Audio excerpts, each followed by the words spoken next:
On 27th July 1985, Second Lieutenant Walter Ochora announced on Radio Uganda that the Ugandan National Liberation Army had overthrown President Milton Obote.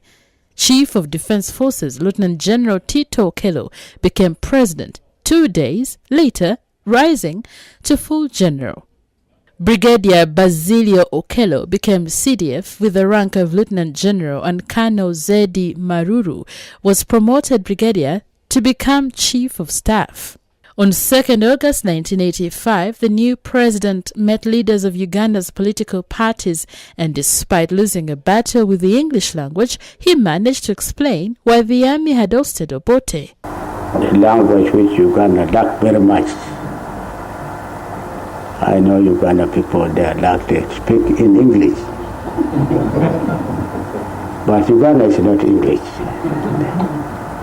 English in Europe and in London.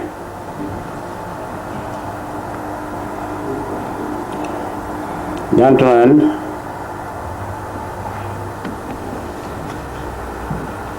the overturn of the government of Obote, it has not come for any politician in Uganda. It's not against any politics. Not any politician want to overturn of the Obote government.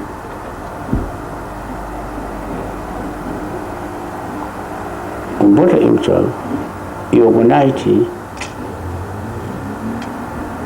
fighting with in each government. That is the truth.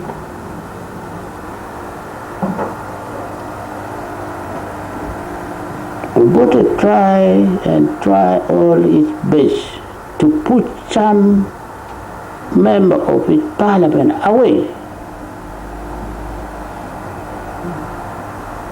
Obote himself tried to get the some MP and some minister near with him more than others.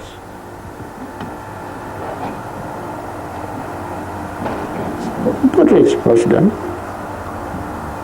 of the country, and he been for the president for the long time.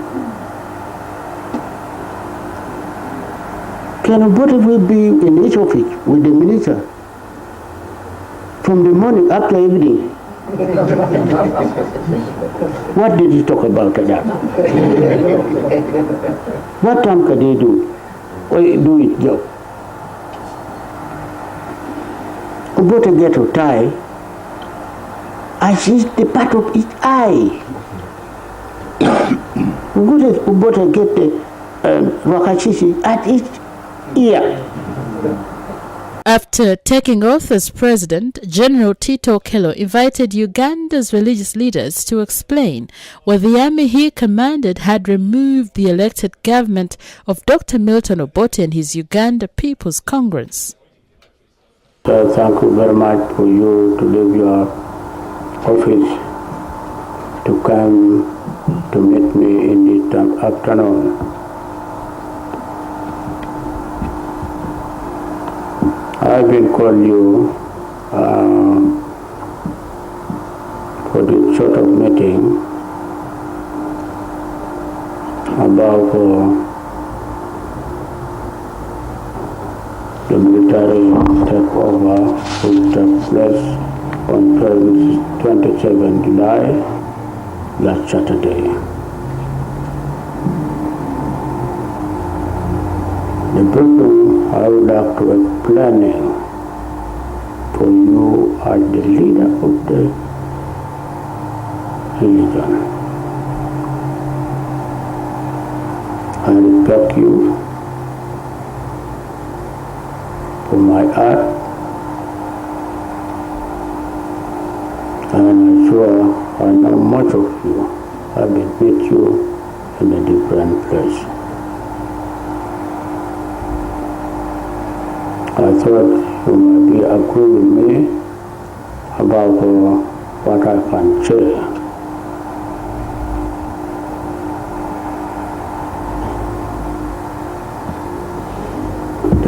temporary takeover from Dr. Milton Bote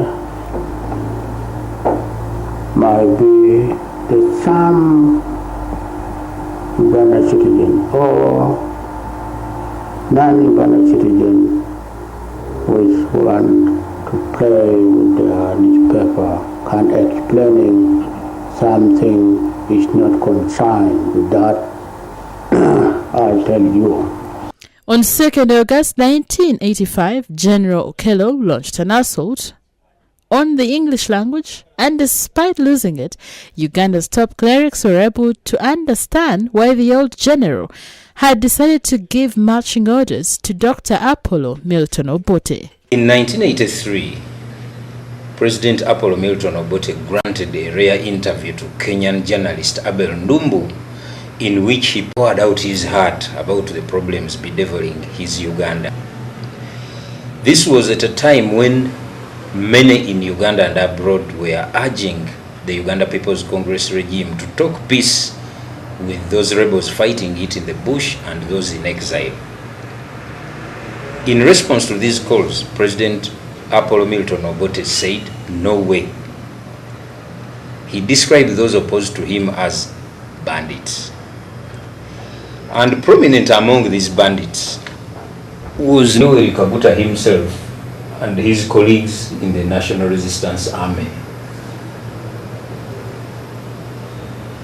Get ready for what President Apollo Milton Obote told the Kenyan journalist Abel Ndumbu in 1983. I don't understand. You say they will not come. I'm not begging. I'm not begging people who are in exile to come home. I'm expressing a concern as a leader. They may not like me, and I know they don't like me, but I'm their leader. I'm running the government of their country. And I would be remiss in my responsibility not to tell them that you are free to come home. I don't want them tomorrow to start in the reverse order to say, we were never asked to come home. But I reject totally what they normally say, that there should be, or what do you call it, a round table conference between the government and all the dissident groups. I reject that proposition. Why? Once you have an election on a multi-party basis, and some people decide to go to the bush with guns, and then later you say, well, let us talk. And you talk, you may succeed in that talk, and you form a new administration. What are you going to do? Are you going to hold another election? Because if you hold another election, somebody is bound to lose. Not everybody will be elected. And those who lose will have learned a lesson that the only way by which they would go into government would be to go to the bush, then call for a conference. And since you have already agreed to a previous conference, you can't now logically say you don't like a second conference. So you'll go on and on and on. The elections become meaningless.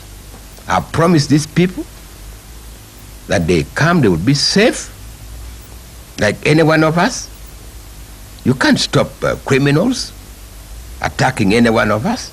Even as journalist Abel Ndumbu was circulating that interview, the bandits led by Yoweri Museveni were disorganizing the Ugandan National Liberation Army so badly that in the end, the UNLA was forced to overthrow the government of the Uganda People's Congress. In came the army commander, General Tito Okello, as president of Uganda. And his first mission was to invite all those opposed to his government to talk peace, something which President Obote had rejected outright. Among those who responded to the calls was the Uganda Freedom Movement of the late Dr. Andrew Takome Kayiira and the Ugandan National Rescue Front, led by General Moses Ali. On 3rd September 1985, the UNRF and the UFM held a joint press conference at the International Conference Center. When General Tito Okello took power, he named the Uganda Airlines General Manager Colonel Wilson Toko de facto Vice President and Defense Minister, with Lieutenant General Basilio Okello's Chief of Defense Forces. This trinity was the nucleus of the military council government, which invited all rebels who had been fighting the Obote regime to join it for peace. On 17, when we come to power, it was called our brothers, all who are in the bush, to come back home. And our problem at home, let us solve by talk, not by gun. That's my aim, my main aim. Our head of state aim has been announcing that all Ugandan to become out. Let us be talk together in peaceful way. Problem we cannot solve by gun. We solve the problem by peace talk. That's why our brothers, in 1979, some of them was 1980, they was in the bush. Whenever they come in the city, there was fear to go up and down. So today we are free with them because they are already willing to get peace in Uganda by talk.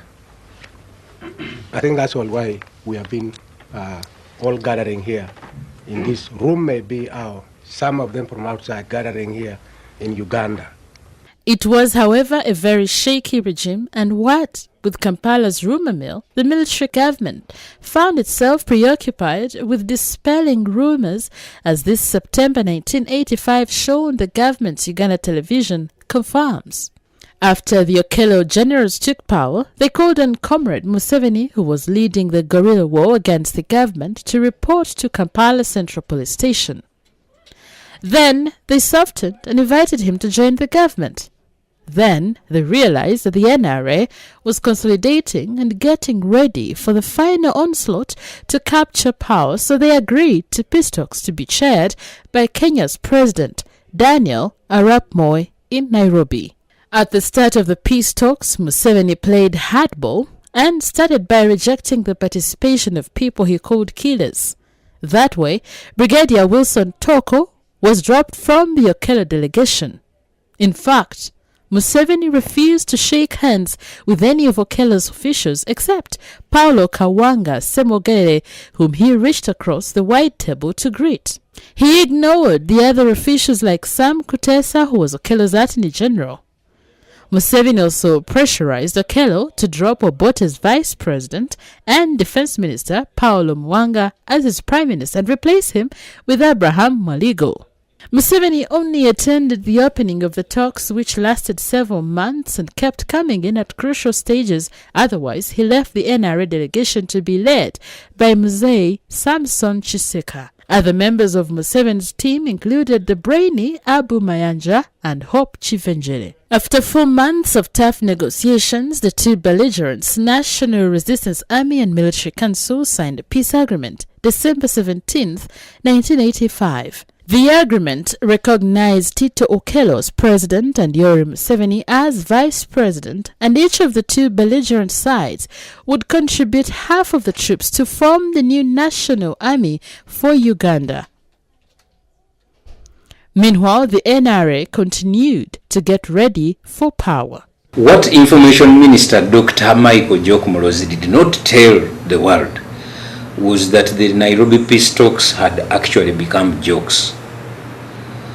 Barely 6 months later, the National Resistance Army stormed Kampala and took power, restoring peace and sanity after 5 years of utter turmoil.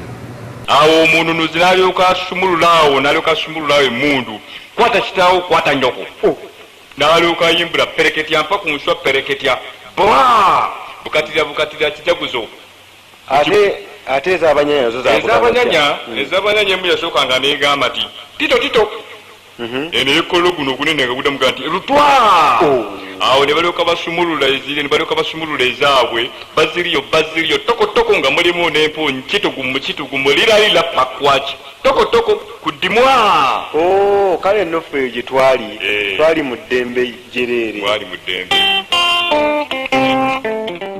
But the Nairobi Peace Agreement contained a key clause that called on both sides to immediately cease any human rights violations, a condition the Okellos simply could not guarantee as its marauding soldiers continued to murder people and commit atrocities. The NRA would later use this failure to move in and take power, accusing the Okellos of having violated the agreement. And so far, after intense fighting, the NRA swept into Kampala January 25, 1986 to usher in a new era.